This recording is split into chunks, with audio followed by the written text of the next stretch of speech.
that anti-Semitism is not the same as anti-Zionism, because people say, oh, you're against Zionists, therefore you must be anti-Semitic.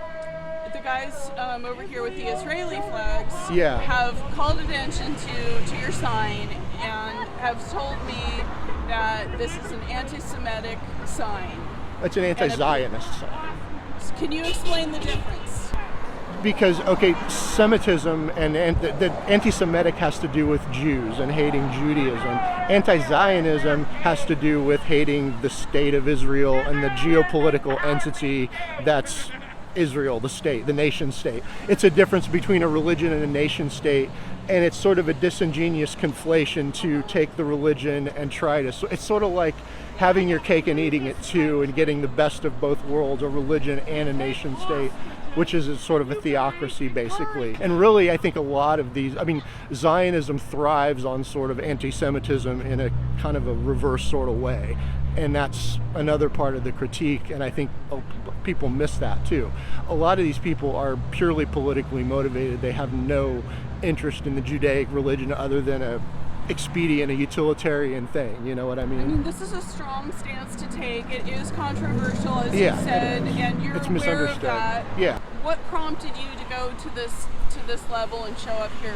You know, Right. fucking genocide is going on. It's like if there's ever time to shit up and raise awareness, it's something like this, you know, when you have, Yeah. you know, 30,000 plus Palestinians, you know, killed. And it's just a statement in that. I don't know if you ever heard of AGITPROP, agitation propaganda. It's another sort of old technique that, Sure. you know, you basically do something just to agitate discussion and agitate sort of controversy, because it's really in that dynamism and the chaos and the flow of communication and debate and discourse, that's where the realization and the real sort of meat of life comes out in my way of looking at it.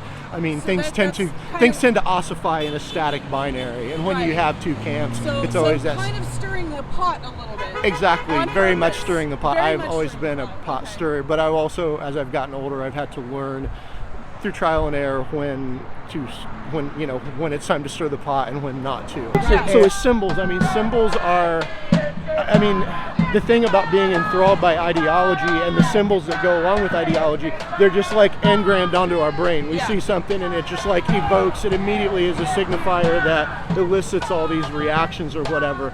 That the French, the tournament that I mentioned, Yeah. part of why you flip the symbols. Like earlier I was talking to this guy about the corporate logo flag, the American flag, but instead of 50 stars, Right. it's a 50 corporate logo. I've seen that. Yeah, so it's the same idea. You take a symbol that's just sort of like ubiquitous in people's minds, and you Yeah. throw a little twist on it or whatever. Really, the parallax view is like this it's the point that's between two opposites, and you have like this, you have the dialectic, you have this and that, the thesis, the antithesis, and the synthesis of the two, rather than being a combination of both views.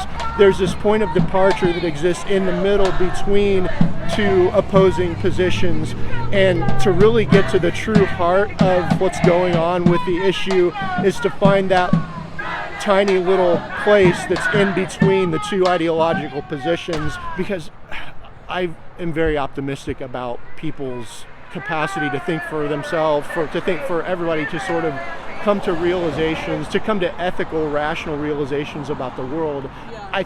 It's my opinion that what prevents people from coming to that realization is just the fact that ideology does our thinking for us, and people I'm not excluding myself from this too. It's like back in the 60s there was a French group called the Situationists, and the Situationists had this concept called détournement. They would take a symbol or a piece of media basically and flip it around, like fuck with the meaning of it, in order to get meanings that were hidden.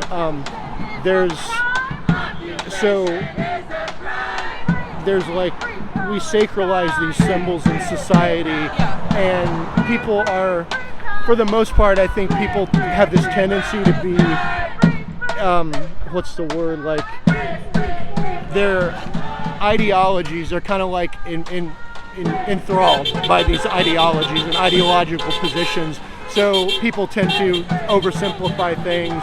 For me to sort of like, so obviously, if I was to stand over on that side of the street with this symbol, even though I'm obviously on that side, I believe in freeing Palestine, but it's like carrying it's like being the person in the hot seat, and it establishes a third reference point by which you can triangulate a deeper level of nuance in the politics and in the ideology that's going on. I'm very much an individual, but obviously my ethical sympathies put me on the side of indigenous people and their land and concerns of, cultures and religions. I have Jewish friends and I have no problems. I'm not a religious person, so that's not my hat's not in that ring one way or another, but.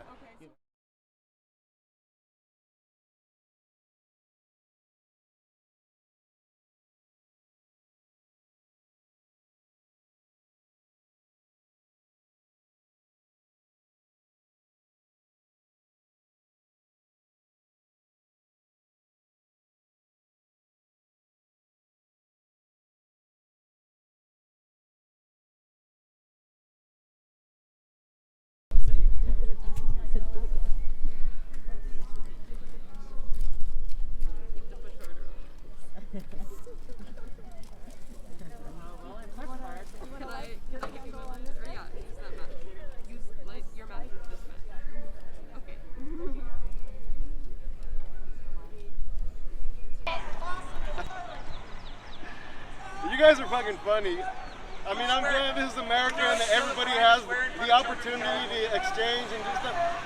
Hey, I'm cold. I'm just fucking covering up. And I have the right to do that as an American. 8 American citizens are being held hostage by Hamas in their territory.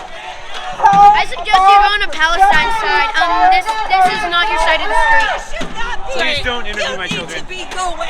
Go away. Excuse me. Don't touch me. Leave your children alone. Leave your children alone. Okay, look. Leave her home. Hamas terrorists. You are a Hamas terrorist. Tell Hamas to take the ceasefire and send the hostages home. Resistance is justified. If the slaughter of innocent civilians, your idea of resistance is rape, your idea of resistance. Never die. Palestine is Hamas's name for Israel. Palestine is what Hamas calls Israel. Palestine will be free. Talking about the Don't you cry. talking about removing the Jewish people from the only place where they Palestine will never die. Resistance will never die. Don't you cry. The resistance will never die.